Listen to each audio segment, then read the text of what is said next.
پنہا، doctor صبا غزالی۔ بازار بھرے ہوئے ہیں، ہر بازار کی رونق انہی سے، کچھ بچانے کا منصوبہ ہو یا بیچنے کا، یہ ہی ہیں جو ہر مسئلے کا حل فراہم کرتی ہیں۔ آخر یہ ہیں کون؟ یہ کیسے اتنی ضروری ہیں؟ یہ کیا کرتی ہیں؟ سوال تو یہ ہونا چاہیے کہ یہ کیوں کرتی ہیں اور انہیں کیا کرنا چاہیے۔ خیر، جو سوال پہلے ذہن میں ابھرا تو پہلے اسی کا جواب دیے دیتے ہیں۔ یہ آپ کی اور میری دنیا کی ایک خوبصورت اور انتہائی قابل احترام مخلوق صنف نازک ہے، یعنی عورت بنت حوا۔ یہ کیا کرتی ہیں؟ اس سوال کا جواب دیتے ہوئے مجھے احتیاط تو کرنی پڑے گی، مگر حق بات چھپانا بھی بذات خود ایک گناہ ہے۔ سو سنیے کہ یہ اپنی عزت کرواتی ہیں، اور کسی سے سچ میں عزت ملتی ہے اور کسی سے مچھ میں۔ سچ والے ان سے اپنا کام نکلواتے ہیں، یا پھر ان کے نقوش اور ظاہر ہونے والی زینت کے باعث ان سے تسکین پاتے ہیں، اور مچھ والے جو انہی کے جیسی کسی اور پنہا، میرا مطلب ہے کہ عورت کو تاڑنے میں مصروف ہوتے ہیں۔ اوہو، دراصل زبان، بلکہ نہیں، میرے ہاتھ پھسل گئے ہیں، لیکن کیا کروں، بات تو غلط بھی نہیں ہے۔ تو سنیے، وہ کبھی تنقید کرتے ہیں اور کبھی ان کی ہر ادا پر خیالات کا اظہار کرتے ہیں۔ لیجئے، یہ جواب تو پھر رہ گیا کہ یہ کیا کرتی ہیں۔ جب یہ اپنی عزت سمیٹنے میں سرگرم ہوتی ہیں تو یہ بھول جاتی ہیں کہ انہیں اپنے ہاتھ، پاؤں، چہرہ کہاں تک دکھانا ہے۔ یہ اصل میں عورا کے مسائل ہیں جن پر ہم بات کریں گے، لیکن اس سے قبل کہ ہم اس کی تفصیل میں جائیں، آپ یہ بھی سن لیجئے کہ ان میں سے بہت سی پنہا دنیا کی بھیڑ میں بھیڑیوں کے ہاتھ آ جاتی ہیں۔ اب کیا کہیے کہ نہ کہیے، ہر روز ایک نئی خبر، اور مفت کی عزت، شہرت، دولت، اور تو اور مفت کا گناہ بھی۔ چلیں، آپ بیزار ہو جائیں گے، پہلے کچھ سن لیتے ہیں۔ وہ پیاری پیاری بیبیاں آ گئی یہاں سے نہ جانے وہ پھر گئی کہاں۔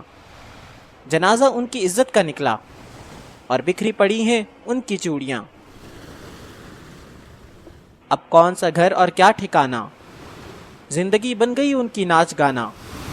زمانے کو کہتی نہ ہمیں ستانا، بی بی کیوں بڑھایا تم نے پھر یارانہ۔ اب جو بڑھایا تو پھر سہو تم، جو نکلی ہو گھر سے تو پھر سنو تم۔ نہ چادر ہے سر پر نہ کپڑے پورے، اب آ گئی ہو تو مزہ چکھو تم۔ آسان نہیں ہے اس دلدل سے جانا، اب نہیں چلے گا کوئی بہانہ۔ جو منہ لگ گیا ہے حرام کا کھانا، تو پنہا پنہا کا شور کیوں مچانا۔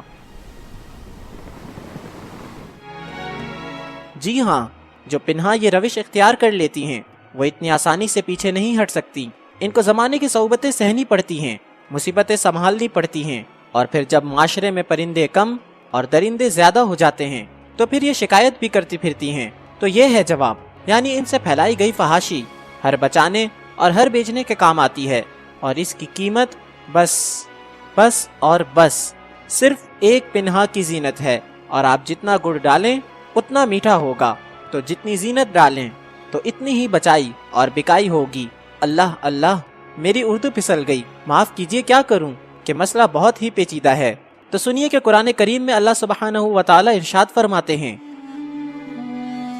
اور مومن عورتوں سے کہہ دو کہ وہ اپنی نظریں نیچی رکھیں اور اپنی شرمگاہوں کی حفاظت کریں، اور اپنا زیور ظاہر نہ کریں سوائے اس کے جو خود ظاہر ہو جائے، اور اپنے سینوں پر اپنی اوڑھنیوں کے جھکے رہیں، اور اپنے زیور ظاہر نہ کریں سوائے اپنے شوہر یا اپنے والد یا اپنے شوہروں کے والد یا اپنے بیٹوں یا اپنے شوہروں کے بیٹوں یا اپنے بھائیوں یا اپنے بھتیجوں یا اپنے بھانجوں یا اپنی عورتوں یا اپنے ہاتھ کے غلاموں یا اپنے زیر نگی مردوں یا ان بچوں سے جو عورتوں کے پردوں کی باتوں سے آگاہ نہیں، اور اپنے پاؤں زمین پر مار کر نہ چلیں تاکہ ان کا جو زیور ہے وہ ظاہر ہو جائے۔ اور اے مومنو، تم سب اللہ کے سامنے توبہ کرو تاکہ تم کامیاب ہو۔ سورۃ النور آیت 31۔ اے نبی، اپنی بیویوں، بیٹیوں اور مسلمانوں کی عورتوں سے کہہ دو کہ وہ اپنے اوپر اپنی چادریں لٹکا لیا کریں، یہ بات زیادہ مناسب ہے تاکہ وہ پہچانی جائیں اور نہ ستائی جائیں، اور اللہ بڑا بخشنے والا مہربان ہے۔ سورۃ الاحزاب آیت 59۔ آئیے ان احکامات کو کچھ سمجھتے ہیں۔ یعنی اللہ نے کہہ دیا نکلو تو ایسے کہ تمہاری زینت ظاہر نہ ہو، ساتھ ہی ساتھ یہ بھی بتا دیا کہ قدم کیسے رکھو، یعنی اتنی نرمی سے کہ تمہاری آہٹ کسی کو متوجہ نہ کرے تو پھر آواز کیسے کرے؟ بلند آواز سے نعت پڑھنا، قرآن کی تلاوت کرنا، کہیں جائیے تو دیکھتے ہیں کہ بعض مرتبہ تو اچھی بھلی باپردہ عورتیں اس قدر زور زور سے ہنس رہی ہیں، جھوم جھوم کر آپس میں گلے مل رہی ہیں، اس بات کا خیال کیے بغیر کہ ان کو کون کون دیکھ رہا ہے، اور نہ بھی دیکھ رہا ہو تو بھی وہ چار دیواری میں تو نہیں۔ یہاں تک کہ ایسے ادارے جہاں صرف عورتیں ہی تعلیم حاصل کرنے جاتی ہیں، وہاں بھی یہ دیکھ لینا چاہیے کہ اس جگہ کے رکھوالے یعنی مالی اور چوکیدار وغیرہ بھی مرد ہیں۔ بے شک وہ اپنے کام ہی میں مصروف ہوں گے، مگر کوئی نظر آپ پر اور کوئی سماعت آپ کی آواز پر بھی جا سکتی ہے۔ اور چلیے یہ مان لیا کہ یہ بالکل غیر ارادی ہے، مگر اس کا ذمہ دار کون ہے؟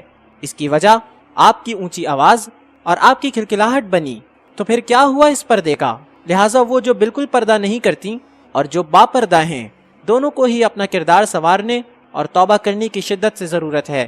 ہم میں سے کوئی کامل نہیں، اور یہ درج بالا دلائل ثابت کرتے ہیں کہ جسے اللہ نے چھپانے کا حکم دیا ہے اسے ظاہر نہ کریں، ورنہ معاشرے کا انجام تو یہی ہوگا۔ مسائل بڑھتے رہیں گے اور ہم پستی اور مزید پستی میں گرتے رہیں گے۔ گھر سے نکلنا ضروری ہے، نکلیں، پر یہ سوچ کر کہ ہر حال میں حدود اللہ واقع رہیں۔ اللہ ہم سب کو حدود اللہ کی پابندی کرنے کی توفیق عطا فرمائے اور ہم پر اسے آسان کر دے، آمین۔